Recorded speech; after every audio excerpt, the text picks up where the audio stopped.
શ્રી કૃષ્ણ બધાને. હું છું ભારતી. તમારું બધાનું સ્વાગત છે મારી યુટ્યુબ ચેનલ ઉપર. તો અત્યારે વાગ્યા છે 4:30 સાંજના અને અમે જઈએ છીએ અમારો કિંમતી અને અમૂલ્ય વોટ આપવા માટે. મારા અલ્પાબેન રેડી છે. તો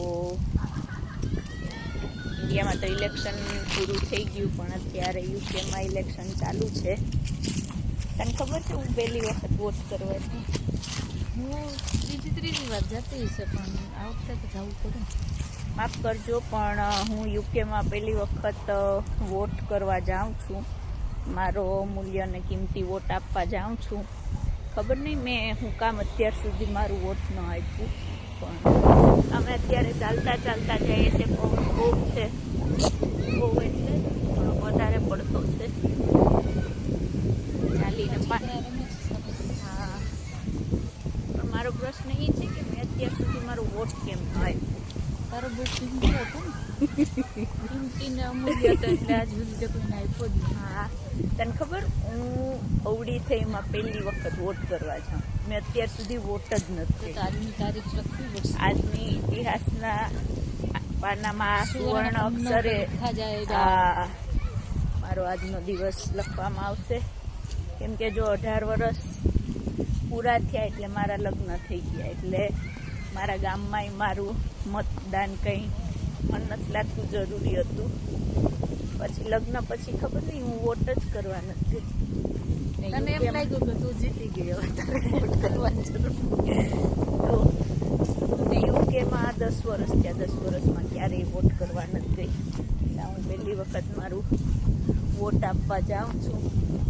જીતે તો સારું, નહીં તો પછી ના, વોટ આપવું જરૂરી છે. કા બધાએ આપવું જોઈએ.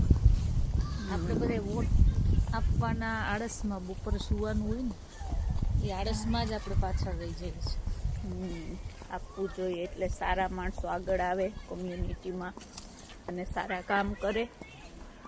તો હવે હજી અમે પહોંચ્યા નથી. તમને હું બતાવું આજનું અહીંયાનું પાર્ક છે, જે અમારા ઘરની સામે જ છે. પાર્કમાં અત્યારે છોકરાઓ રમે છે. તડકો છે પણ થોડીક તડકો છે. હા, તડકો છે, પણ ઠંડુ બહુ છે આજે વાતાવરણ. બે ભાઈઓ આગળ જાય છે. ટૂંકમાં અમે ચારેય વોટ કરવા જઈએ છીએ. જયદત્ત કરી આવ્યો ને અમે જઈએ છીએ. ગઈકાલે વરસાદ હતો, હજી આવતીકાલે વરસાદ છે. અને કાલથી તો અમારા પિયુષભાઈની ભાગવત કથા ચાલુ થાય છે. તો હવે 7 દિવસ અમે ત્યાં બિઝી થઈ જવાના છે. કેટલીક વાર છે? બસ અહીંયા હર્ષલબેનના ઘરે. આ જો બીજું પાર્ક આવ્યું, હજી 3 મિનિટ નથી ચાલ્યા ત્યાં બીજું પાર્ક આવી ગયું. અહીંયા છોકરાઓને રમવા માટે થોડા એરિયામાં બધી જગ્યાએ આવી રીતે પાર્ક હોય છે. આપણા અલ્પાબેન કંઈક કહે છે, બોલો બેન. સામે એક પાર્ક છે, ત્યાં ક્રિકેટનું ને ફૂટબોલનું બધું છે. પછી આ છે પાર્ક, સામે જીમ છે. જીમ, સ્વિમિંગ, બેડમિન્ટન બધી એક્ટિવિટી સામે બહુ પવન છે. ખબર નહીં અવાજ આવશે કે નહીં. માઇક નથી લીધા અમે, પણ આવશે. જો અત્યારે બધાય ચાલવા નીકળ્યા, આપણે બે જ નથી હાલતી. અલ્પાબેન રાહડે રમે છે.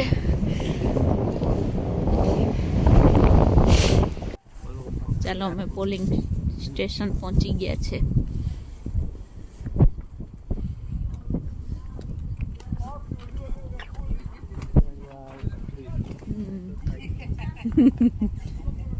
મારા ઘરવાળા કેટલું સારું કામ કરે.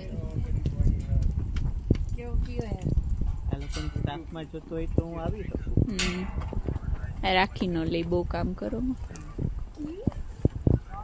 મારા ઘરવાળા એટલું કામ કરે જ મને બીક લાગે છે કે આ ક્યાંક રાખી ન લઈ એને.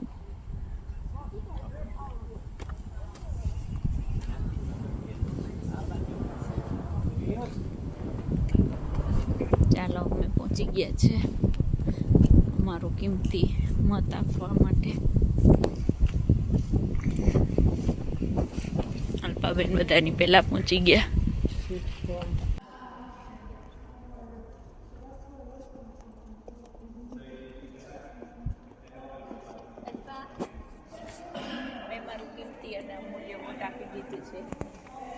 બરોબર આપ્યો ને બરોબર આપ્યું. તારો કિંમતી અમૂલ્ય કિંમતી ને અમૂલ્ય વોટ ગમે તેને નથી આપી દીધો ને.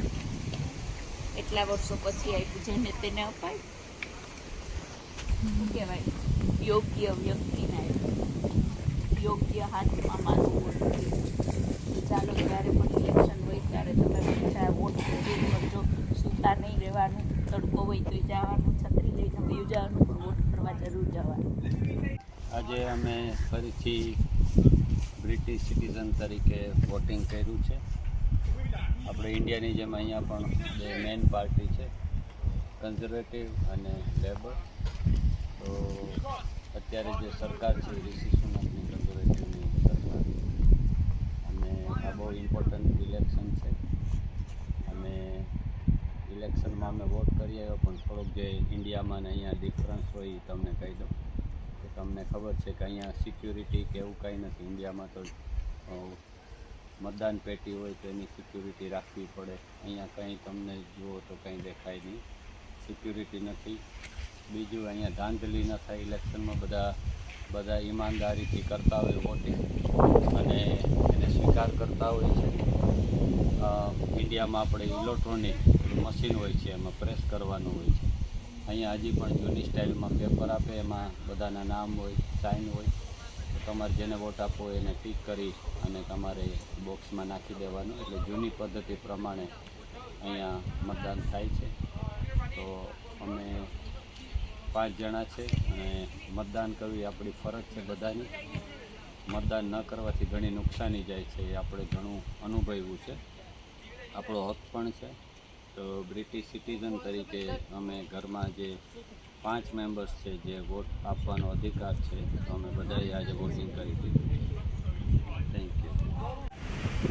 તમે જોશો અમારા હાથમાં જે ઇન્ડિયા નિશાની કરી કંઈ છે નહીં, અમારું નામ ને પોસ્ટકોડ લઈ લે એટલે એને ખ્યાલ આવી જાય.